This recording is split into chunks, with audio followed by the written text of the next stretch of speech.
Pai querido, nós queremos te louvar e te agradecer, porque foi o teu Santo Espírito quem nos trouxe aqui neste lugar, Senhor.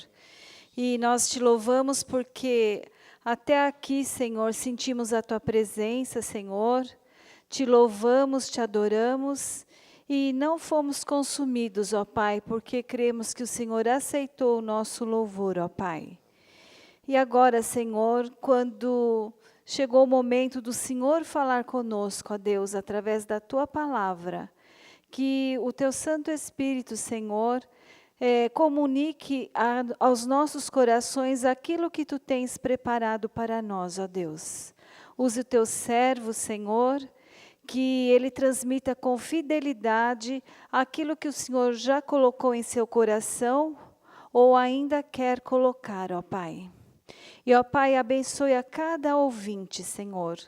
Que o Senhor tire de nós tudo aquilo que possa nos tirar a atenção, nos distrair, ó Deus. E que nós possamos, ó Pai, não olhar para o teu servo, mas compreender que é o Senhor falando conosco, Senhor. Senhor, que o Senhor possa achar, ó Deus, solo fértil aqui neste lugar, nesta noite, Senhor. E que nós possamos ser impactados com a Tua palavra, Senhor. E que nós possamos sair daqui, Senhor, desejosos de multiplicar tudo aquilo que receberemos, ó Pai.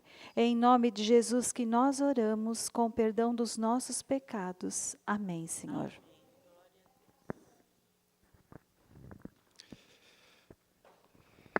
Boa noite, irmãos, graça e paz. Eu peço aos irmãos que abram a palavra. Primeiramente, nós vamos ler duas passagens. A primeira está lá no livro de Gênesis, capítulo 3. Depois nós vamos ler Isaías, capítulo 6. Então, por favor, nesse instante, vamos fazer a leitura desses dois textos. Primeiramente, então, Gênesis, capítulo 3.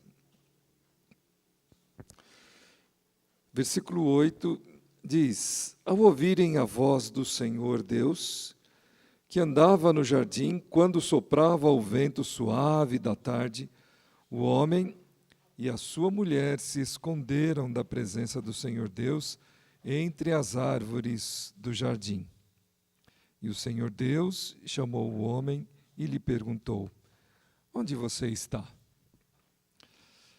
Nós vamos ler também o livro do profeta Isaías, capítulo 6, do verso 1 ao verso 13. No ano da morte do rei Uzias, eu vi o Senhor assentado sobre um alto e sublime trono, e as abas de suas vestes enchiam o templo, serafins estavam por cima dele. Cada um tinha 6 asas, com 2 cobriam o rosto, com 2 cobria os pés e com 2 voava. E clamavam uns para os outros, dizendo: Santo, Santo, Santo é o Senhor dos exércitos. Toda a terra está cheia da sua glória. Os umbrais das portas se moveram com a voz do que clamava. Desculpem, pulou uma página a mais.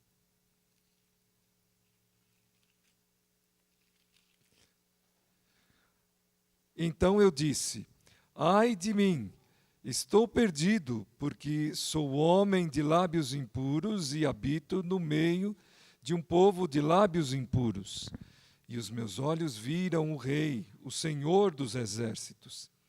Então um dos serafins voou para mim, trazendo na mão uma brasa viva, que havia tirado do altar com uma pinça. Com a brasa tocou a minha boca e disse: Eis que esta brasa tocou os seus lábios. A sua iniquidade foi tirada e o seu pecado perdoado. Depois disto, ouvi a voz do Senhor que dizia: A quem enviarei? E quem há de ir por nós? Eu respondi: Eis-me aqui, envia-me a mim. Então ele disse: Vá e diga a este povo: Ouçam, ouçam, mas sem entender. Vejam, vejam, mas sem perceber. torne insensível o coração deste povo, endureça-lhes os ouvidos e feche os olhos deles, para que não venham a ver com os olhos, ouvir com os ouvidos e entender com o coração, e se convertam e sejam curados. Então eu perguntei: até quando, Senhor? Ele respondeu: até que as cidades estejam em ruínas e fiquem sem habitantes, as casas fiquem sem moradores e a terra esteja em ruínas e devastada.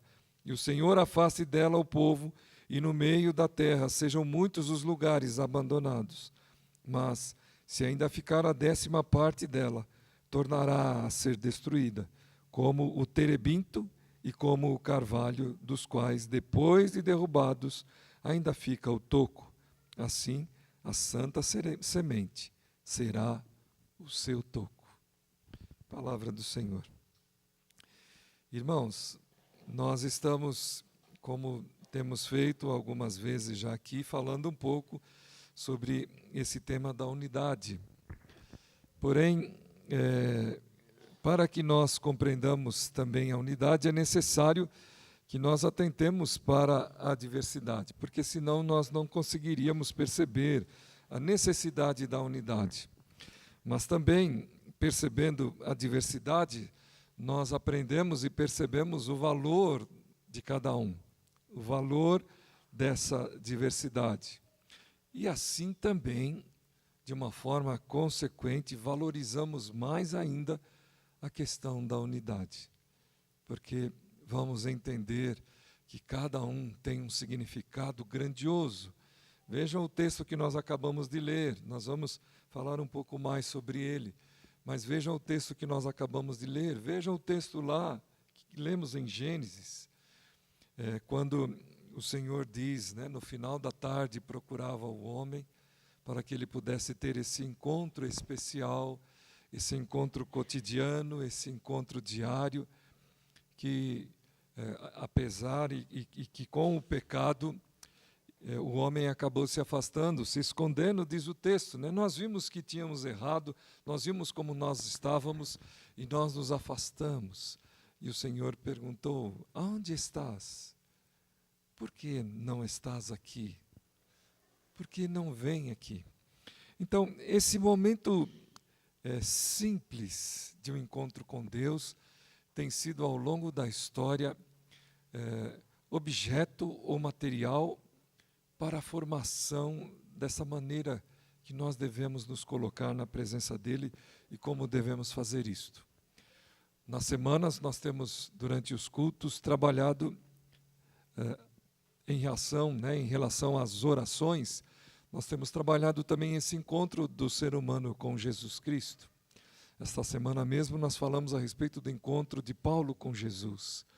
E as orações que estavam envolvidas ali, e o estado e o sentimento que estava presente nesse relacionamento. Deus olha para todas estas coisas. Ele vê o nosso coração. Por isso é tão importante que ao nos colocarmos em adoração, e é sobre esse ministério que nós queremos falar com os nossos irmãos, nós possamos compreender tudo isso. O caminhar, o processar da história, o desenvolvimento, os momentos mais simples, os momentos mais complexos deste encontro do ser humano com Deus. Vivemos, portanto, uma realidade hoje em que na maioria das celebrações litúrgicas a música aparece como figura central. Esse é um contexto dos nossos dias e até mesmo em alguns casos única. Esse fenômeno manifesta-se principalmente nos momentos religiosos que se sentem legitimados a realizar inovações na liturgia ou no encontro com Deus, introduzindo o avivamento com ênfase no louvor musical. Os grupos musicais, na intenção de dar caráter renovador ao culto, transformam um de seus momentos, o louvor através da música, em um verdadeiro espetáculo em si. E aqui é que reside as reflexões importantes que devem ser feitas neste encontro que é feito entre Deus e o ser humano. sob o risco de muitas vezes perder-se a dimensão de adoração, que deve ser uma ação conjunta da comunidade na celebração do culto. E aqui há um outro grande desafio: o tornar o culto uma expressão coletiva, uma expressão comunitária. Porque senão não teria sentido, seria, na verdade, um encontro pessoal, um culto pessoal. Aquele que nós até encontramos referência quando Jesus diz assim: vá ao teu quarto e faça as suas orações, que o Senhor estará lá, Ele vai te atender, Ele vai te ouvir. Mas quando estamos juntos, quão importante é que o nosso culto, de alguma forma, expresse esse pouquinho do todo que todos nós representamos nesse encontro com o nosso Senhor Jesus.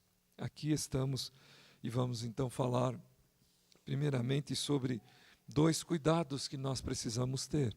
E depois vamos desenvolver a nossa reflexão sobre o culto que se chama oriundo da Igreja Reformada, da qual nós fazemos parte. Primeiro, forma e adoração. A forma litúrgica, principalmente no culto reformado, deve ser recheada de beleza, simbolismo e significados, mas com muito zelo e com cuidados aqui. Por exemplo, nós estamos com um símbolo aqui, diante dos irmãos. E os irmãos estão vendo que diante dos seus olhos há um objeto, não sozinho, não solitário, mas composto de alguns elementos. Que simbologia isso traz a você nesta oportunidade?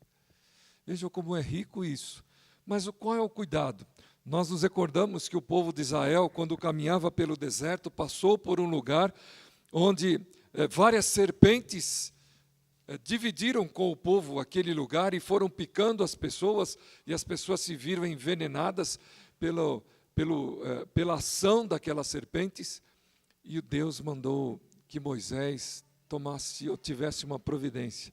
Levanta o teu cajado e coloca sobre os olhos dessas pessoas uma serpente, para que ao olhar para este cajado com esta serpente, as pessoas sejam curadas. Qual é o cuidado que essa postura, que essa prática representa? Era justamente o cuidado de não tornar aquele objeto o ato de culto, o alvo do culto. Este é um cuidado que o símbolo deve ser observado quando se usa o símbolo. Mas eles são importantes e especialmente nós devemos preservá-los. Olha quantos símbolos estão aqui, embora sejam poucos. Nós temos a cruz, nós temos o púlpito, nós temos as bandeiras, nós temos os banners. Vejam quantos símbolos estão presentes, e eles nos trazem lembranças, eles nos trazem entendimento do contexto, de situações, de momentos vividos por nós, pelo povo de Deus. Às vezes, alguns momentos que podem nos trazer, por exemplo, a dor ou o sofrimento de alguém, de uma pessoa só, mas que é compartilhada por todos nós. Eis a cruz. É um momento de Jesus, mas que é compartilhado por todos nós. Mas nós vamos adorar a cruz? Não vamos adorar a cruz. Nós vamos agradecer a cruz.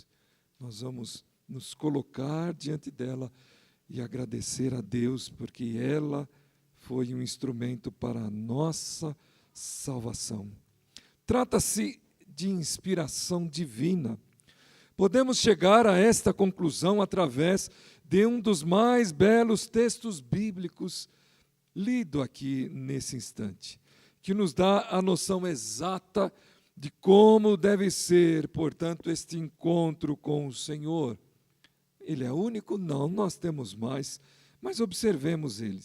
Através desse texto, o reconhecimento pelo profeta da soberania de Deus é presente, ela está atuante, e ele reconhece isso com palavras, com gestos, com postura. Ele entende aquilo que está acontecendo diante de si, diante dos seus olhos. Sua glória e a nossa fraqueza e a fraqueza do profeta é que leva, portanto, imediatamente ele a suplicar diante de Deus: perdoa-me. Será que quando nós olhamos para a cruz, nós nos motivamos a pedir perdão? Será que quando nós olhamos para algum símbolo presente nesse ambiente de culto, que nos remete, que nos leva à grandeza, à soberania de Deus, nós nos lembramos de pedir perdão? Nesse instante o profeta faz isso. Ele está diante do trono, da grandiosidade, da majestade. Ele vê que há um concurso de seres honrando, glorificando anjos maiores do que ele. E ele sente o seu estado, a sua dificuldade em viver aquele instante, se não for através de uma postura de humilhação e de pedido de perdão. A suplicar o perdão dos pecados, Isaías então se coloca em condições de, a partir da purificação, daquilo que estava incomodando o seu coração, daquilo que estava incomodando a sua mente, o seu ser, a sua alma, de ser tocado para um passo seguinte. Em seguida, ouvimos a sua voz que nos prepara para proclamar a verdade a todos os povos, a mesma recomendação que Jesus nos deixou através de suas palavras registradas no Evangelho de Marcos, capítulo 16, ide por todo o mundo. É assim que Isaías se sente movido naquela oportunidade. O cuidado que devemos tomar é a sinceridade dos nossos corações. Como nós estamos aqui? De que maneira nós nos propusemos, nós nos colocamos na presença de Deus? Corremos, portanto, um sério risco quando substituímos o sentido da adoração por maneiras inadequadas, quando o que nos motiva a estar na presença do Senhor não é Ele mesmo, não é o seu chamado, não é a sua presença diante de nós. Lembrem-se de Adão. É verdade, eles sentiram a sua fragilidade, mas eles fugiram da presença de Deus.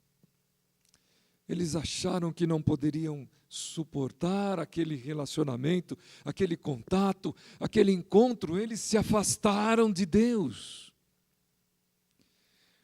Isso nos faz lembrar a postura de uma parábola contada por Jesus, a chamada parábola dos talentos, quando na volta do dono das possessões, um dos que recebera a incumbência, a missão da multiplicação do talento, chega à presença do seu Senhor e diz: eu sabia que o Senhor era um ser justo, era um ser que cobra, era um ser bravo. Então eu, com medo disso, eu me afastei, eu escondi, eu não obedeci. Este culto não foi aceito pelo Senhor. Vejam só, queridos irmãos, como é importante nós compreendermos. Paulo pede para que nós nos aproximemos de Deus com um culto racional, que tenha entendimento, que nós saibamos o que estamos fazendo, que não seja tão simplesmente levados, conduzidos por qualquer ato, por qualquer movimento que seja, mas que juntos com os outros nós façamos um ato de adoradores que sabem diante de quem estão, sabem o que ele representa, o que cada um desses adoradores, amigos, parceiros que estão unidos representam, o que fazem ali. Então isso é muito importante. Então às vezes substituímos nossa adoração por uma prática sem muito sentido, quer seja uma ação contemporânea, constituída de músicas e movimentos, como danças, coreografias, quer seja um movimento tradicional, movido por instrumentos tradicionais, como órgãos de tubos e corais. O problema não está, portanto, nesses objetos, o problema não está na forma, mas como nós nos aproximamos diante de Deus. como está o nosso coração, que carga ele tem para apresentar na presença do Senhor, como ele vem. Um outro ponto muito interessante fala a respeito de estrelismo. E o artista, geralmente, ele é envolvido, ele é imbuído, ele é tomado por alguns sentimentos que muitas vezes nós classificamos de estrelismo. Alguns grupos musicais exageram na forma de suas apresentações, relegando o verdadeiro sentido do culto a Deus ao segundo plano. Por outro lado, também não podemos cair na mesmice de celebrações tradicionalistas sem o caráter da adoração alegre e descontraída, com a devida contextualização na realidade em que vivemos. Por que isto? Porque o livro do profeta Isaías, ele é muito cheio desses significados que precisam ser observados. Quando olhamos o capítulo 1, ele nos aponta para uma situação contextual. E ele nos remete a pensar se Deus está feliz, mesmo que este povo que está vivendo esta situação venha à presença dele e preste a sua adoração. Então, os versículos 1 do capítulo 1 nos ensinam o seguinte: escutem, ó céus, e ouça, ó terra, porque o Senhor é quem fala. Criei filhos e os fiz crescer, mas eles se revoltaram contra mim. O boi conhece o seu dono e o jumento o lugar onde lhe dão comida. Mas Israel não tem conhecimento. O meu povo não entende. Ai desta nação pecadora, deste povo carregado de iniquidade. São descendência de malfeitores, filhos que praticam o mal, rejeitam o Senhor, desprezam o Santo de Israel, voltaram para trás. Por que vocês insistem em ser castigados?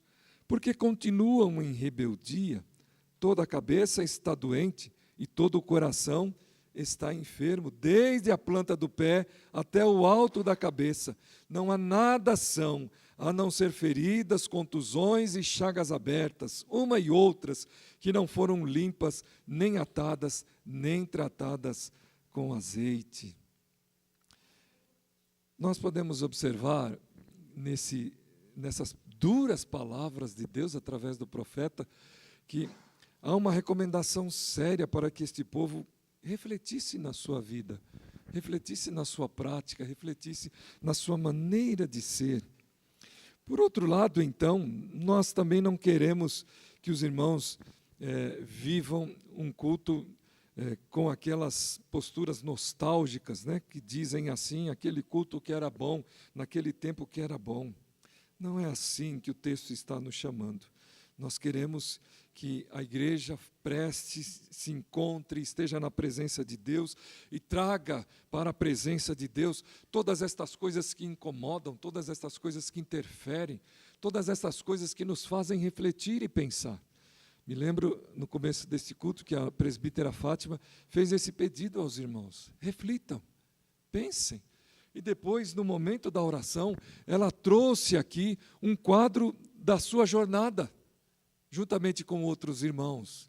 Isto é um reflexo de como está, portanto, uma classe de moradores, de pessoas que vivem na nossa cidade. E nós precisamos nos lembrar. Então é preciso que o nosso culto também apresente circunstâncias assim, apresente esse estado de coisa. E nós nos lembramos de Tiago quando ele diz assim: está alguém entre vocês triste, ore por ele. Está alguém entre vocês alegre, cante com ele. Então o nosso culto não pode ser desvinculado desta realidade onde nós estamos inseridos, onde nós vivemos. Como se nós fôssemos indiferentes a estas coisas que acontecem no nosso dia a dia. Alguns músicos têm observado ou têm absorvido a postura de verdadeiros astros, ocupando o lugar central das celebrações litúrgicas. Não é rara a cobrança de altas somas, a venda obrigatória de certa quantidade de CDs, a exigência de passagens aéreas e hospedagem em hotéis 5 estrelas para que se consiga uma apresentação. E tudo em nome do sincero louvor e adoração a Deus. E por fim, nós queremos meditar um pouco sobre a nossa prática reformada de adoração. Render culto a Deus é das responsabilidades das mais importantes exercidas pela igreja. É a principal? É a mais importante? Não, das mais importantes.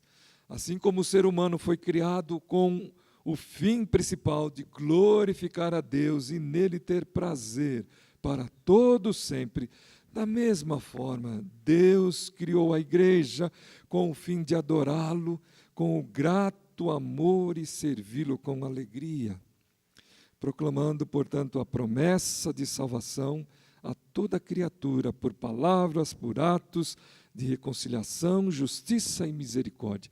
É importante, portanto, que os nossos cultos contenham, portanto, esses símbolos presentes, irmãos, onde nós estamos assim cuidando da criação de Deus, que sofre, geme, que estabelece o seu grito e que clama pedindo por reconciliação. Nós devemos cuidar disso. Quando cultuamos, estamos sempre respondendo a Deus, que nos salva pela sua maravilhosa graça. Quando isto é totalmente claro, privilegiamos a soberania absoluta de Deus, aspecto de fundamental importância para o culto, esse que nós estamos classificando de culto reformado. O que isso quer dizer? Quando privilegiamos a soberania absoluta de Deus, nós estamos e devemos fazer isso de forma muito clara. Essa resposta não é dada individualmente, como se cada um estivesse em sua própria casa. É significativo reconhecer, portanto, o profundo sentido de uma reunião do povo de Deus. E aqui cabe um alerta para os dirigentes, né? Para aquele que prega, para aquele que vem à frente, para aquele que conduz. Quão importante é. Nós estávamos há poucos instantes aqui pedindo que os irmãos elencassem os seus motivos de oração. Mas quão importante é que isso aconteça em todos os atos de culto. E, na verdade, é importante que os nossos cultos, eles reproduzam todas as atividades da igreja. É importante que nós intercedamos, é importante que nós sirvamos, é importante que nós exaltemos, é importante que nós proclamemos vida, salvação, é importante que nós tenhamos serviço entre nós, é importante que nós possamos nos comunicar. Tudo aquilo que a igreja faz é reproduzido através de um ato de culto. É uma resposta que identifica, portanto, a soberania de Deus. Cantando, orando ou lendo as Escrituras, nossa resposta deve ser comunitária, expressão do amor de Deus agindo em nós e criando laços fraternos no meio do povo de Deus. Então, quando nós valorizamos, portanto, todos os ministérios, nós estamos ressaltando o dom, o chamado, aquilo que Deus dotou cada um de nós. E é importante que cada um de nós venha e deposite no altar de Deus. Venha e deposite como uma entrega diante de Deus.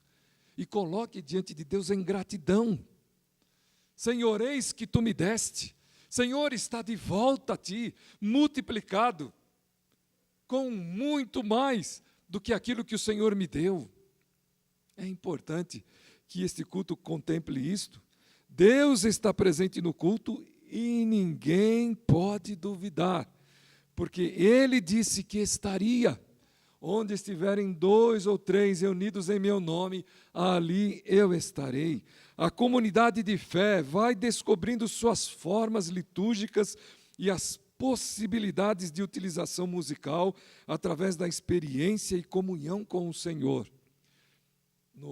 Nos acampamentos últimos, esses 2 últimos, nós ouvimos como que um clamor vindo da parte dos atos do acampamento, né, das pessoas que se manifestavam em torno de um diálogo maior com a comunidade. Este é um desafio que nós temos. O que dirige, o que prega, o que canta, o que escolhe os cânticos, o que chama para as orações, o que vai orar. Deve haver um diálogo constante com a comunidade,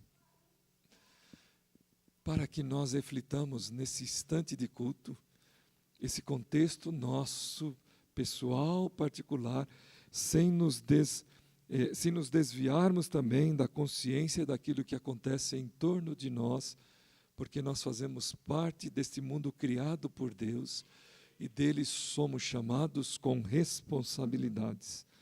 Não se trata de descobrir a liturgia perfeita. Há um dito que é usado muitas vezes quando uma pessoa tem dificuldade de parar numa igreja e ela vive de um lado para outro, que faz a seguinte reflexão: você procura a liturgia ou a igreja perfeita e vai lá. Quando você chegou lá, ela deixou de ser perfeita. Vocês já ouviram esta expressão? Não é, portanto, nós estarmos aqui atrás de uma liturgia perfeita. Porque, na verdade, nós estamos caminhando nesse processo. E essa liturgia perfeita só vai acontecer na eternidade.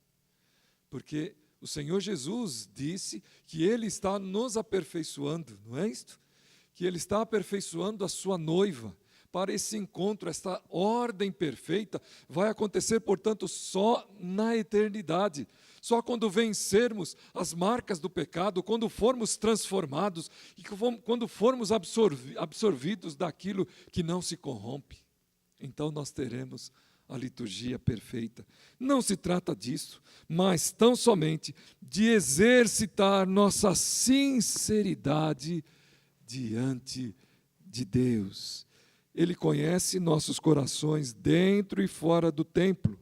Somos perante Deus simplesmente o que somos, com virtudes e com falhas também.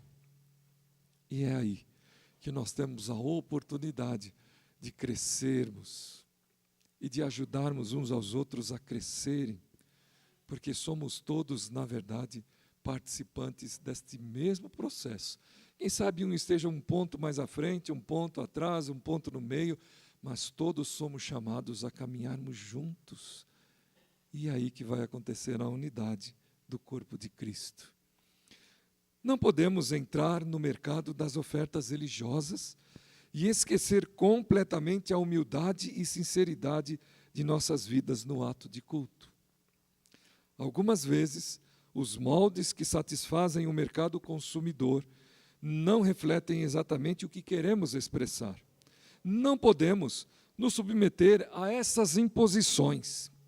A importância da liturgia e da música na vida da igreja é assunto que deve ser estudado com profundidade. Além da reflexão, são necessários preparo para que possamos estar aptos a desempenhar esse ministério em nossas comunidades e dedicação, aspecto de fundamental importância para a vivência cristã e crescimento na qualidade do serviço ao nosso Deus. Então, o que nós propusemos em termos de reflexão nesta oportunidade, queridos irmãos, é pensarmos naquilo que temos oferecido ao Senhor. Qual tem sido este culto que eu presto a Deus? Como eu tenho feito?